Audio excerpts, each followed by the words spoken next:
దాడి ఘటనలో ముద్దాయిలు arrest. Peddapuram DSP Srihari Raju.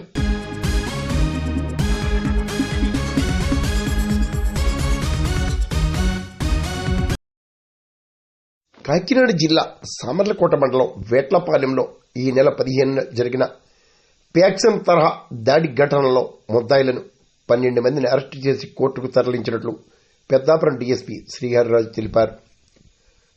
Samarlakota police స్టేషన్లో బుధవారం రాత్రి సీఐ కృష్ణ భగవాన్, సీఐ అంకబాబు, డీఎస్పీ శ్రీహరిరాజు నిర్వహించిన విలేకరుల సమావేశంలో మాట్లాడారు.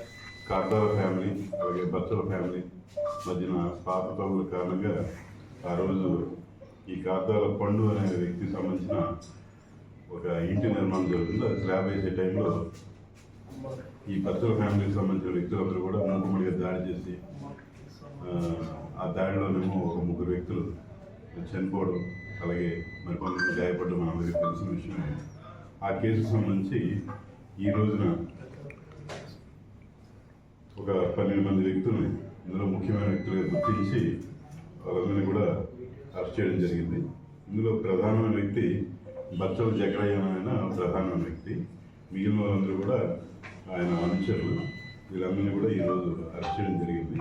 వీళ్ళందరినీ కూడా కోర్టు ముందు ప్రవేశపెట్టడం జరుగుతుంది. సరే, దాడి ప్రీ ప్లాన్గా చేశారు సార్?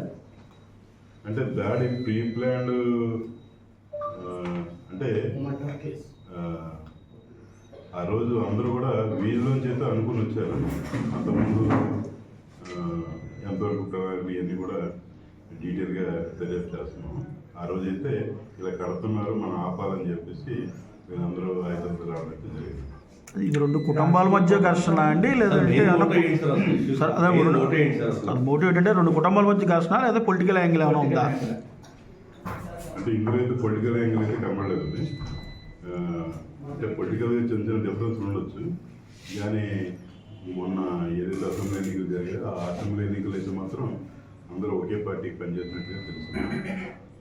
విదిన్ ది పార్టీ చిన్న చిన్న నాయకత్వ సమస్యలు లేకపోతే ఇలాంటి గ్రూపులు ఉంటాయి, అవి ఉంటే ఉండొచ్చు మనకి. కాదు అయితే ఆ విషయాలు బయటపడలేదు. ఇది గ్రామానికి సంబంధించిన సమస్యలే కాదు. గత 2-3 తరాలుగా ఈ కుటుంబాలు ఏంటంటే పెద్ద కుటుంబాలు. ఈ 2 కూడా ఎస్సీసీలో చాలా కుటుంబాలు ఉన్నాయి. ఈ 2 కుటుంబాలు పెద్ద కుటుంబాలు. ఏ కుటుంబం కొంత మాకంటూ ప్రత్యేక గుర్తింపు ఉండాలి, మా కుటుంబం చెప్తున్నాం, మేము కష్టపడి బతుకుతున్నాం ఫీలింగ్ అయితే 2 కుటుంబాలు ఉంటాయి.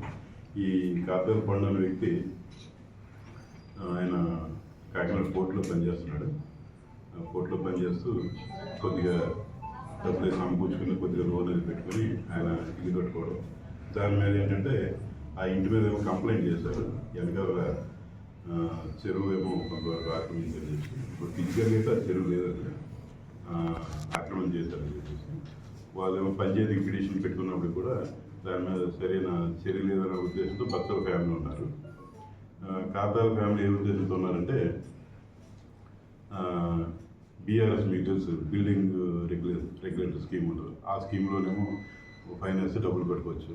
లేదు ఒకవేళ బిల్డింగ్ అని కొట్టేసే పరిస్థితి ఉంటే మాలా ఇంకా చాలామంది ఉన్నారు ఆ వర్షంలో, అందరికీ ఏదైతే మాకు అదే ఇలాంటి ఒక వాదనతో ఉన్నారు. వాళ్ళైతే ఎక్స్పెక్టేషన్ లేదు.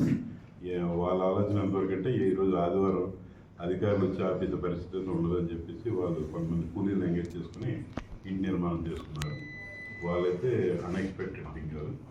ఒకసారిగా సాయంకాలం చీకటి పడుతుండగా అందరూ వచ్చి అటాక్ చేయడం అనేది వాళ్ళకి ఆశ్చర్యానికి గురి చేసింది. అలాగే పోలీసులు కూడా ఈ విషయంలో మినిమం ఇన్ఫర్మేషన్ కూడా లేదు. ఆ రోజు ఇన్సిడెంట్ జరుగుతున్నప్పుడు ఒక వ్యక్తికి ఫోన్ చేయడం వల్ల సిఐ గారు స్పాట్కి వెళ్ళడం, సిఐ గారు స్పాట్కి వెళ్ళిన తర్వాత అప్పటికి స్పాట్లో కొంతమంది ఇంజర్డ్ పర్సన్ ఆయన యొక్క ఇనిషియేటివ్ వల్ల ప్రోత్సాహం వల్ల కూడా ఇమీడియట్గా హాస్పిటల్ షిఫ్ట్ చేయడం వల్ల కూడా కొంతవరకు మన ప్రమాదం తప్పిందని చెప్పవచ్చు.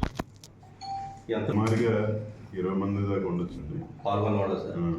అయితే ప్రస్తుతానికి అయితే ఇంపార్టెంట్ వాళ్ళని ఐడెంటిఫై చేసి ప్రెజెంట్ ఉన్న సాక్ష్యాధార ప్రకారం ఈ రోజైతే 12 మంది అరెస్ట్